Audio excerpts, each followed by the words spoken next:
Elle n'aime pas qu'on la présente comme ça, modestie oblige, mais cette femme-là est un monument. Sa carrière musicale et son engagement politique ne font qu'un dans une partition sans fausse note.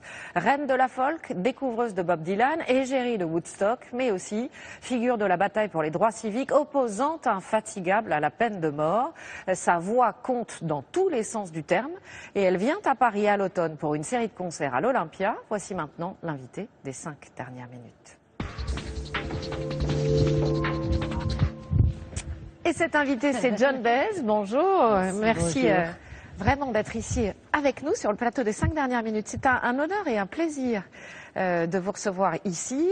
Vous êtes avec nous notamment pour parler de ces fameux concerts qui auront lieu du 30 septembre au 7 octobre à l'Olympia, à Paris.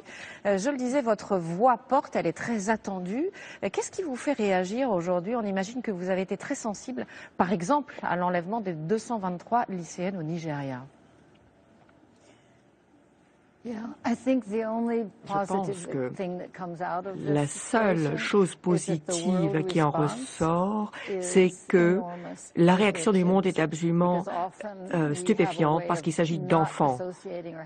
Souvent, on a tendance à ne pas être associé ou ressentir de la compassion pour des personnes de couleur. Ces filles ont réellement saisi et provoqué une très grande émotion de par le monde. Et ça amène la question absolument nécessaire du débat sur la violence contre les femmes, par exemple les ateliers où sont fabriqués nos vêtements, ou les ateliers où travaillent des enfants au Bangladesh ou en Thaïlande et qui ne sont payés rien, et c'est des choses qui sont tenues pour acquises. Donc ces petites filles représentent le pire du sort qui advient à certaines femmes. Vous n'êtes jamais en repos. Quand on regarde votre parcours, on se dit que vous n'avez jamais capitulé. Est-ce que vous pensez aujourd'hui, sincèrement, qu'on peut toujours changer le monde, individuellement? J'ai une nouvelle expression. Les temps ont changé. On a encore plus de violence. Il est encore plus difficile de réfléchir à tous les problèmes qui se posent. Un jeune ou une jeune ne sait pas comment s'y prendre avec tous ces problèmes. Et mon sentiment est que si on peut faire face aux grandes défaites, on peut remporter des petites victoires. Et peut-être qu'une petite victoire, c'est un enfant qui décide d'aller travailler dans un orphelinat en Roumanie. Et jusqu'au moment où on n'aura pas acquis le sentiment d'être ensemble et d'avoir une collectivité qui lutte ensemble, on ne peut pas choisir nos causes personnelles. Il faut suivre son cœur. Et quand on le fait, tout petit changement est un changement important. Alors, vous parliez à l'instant de petites victoires, hein, on entend bien ce que vous dites. De quoi vous êtes la plus fière dans ce parcours? Est-ce que fierté, d'ailleurs, c'est vraiment le bon mot quand on vous connaît?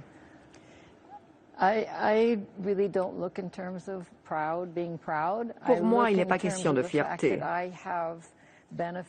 Ce qui est important, c'est que j'ai moi-même bénéficié de ces expériences remarquables, être aux côtés de Martin Luther King, chanter avec Václav Havel, de chanter devant des centaines de personnes sans nom qui ont travaillé clandestinement pendant des années et qui connaissent des conditions épouvantables. Je peux aider.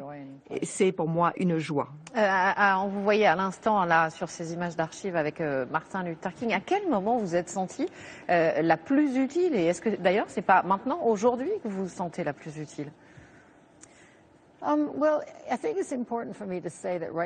Je dois dire, et c'est important, que je ne suis pas à la ligne de front, si je peux dire, comme je l'étais pendant longtemps, c'est-à-dire que pendant longtemps, j'ai aussi pris soin de ma mère. Elle est décédée à l'âge de 100 ans et je sais que l'image que je donne, c'est que je suis toujours à la ligne de front, au front. Et moi, je crois que la non-violence est un socle qu'on pourrait bâtir pour bâtir un monde meilleur. Et cette croyance, elle n'est pas altérée. Elle est comme elle était quand j'avais 15 ans. Mais si vous pouvez me voir en peignant dans mon studio, c'est peut-être ça la vérité. On va parler, vous parliez de peinture à l'instant, on va parler des concerts que vous allez donner à Paris du 30 septembre au 7 octobre. Vous allez chanter partout, devant les vétérans du Vietnam, à Woodstock, à la prison d'Alcatraz.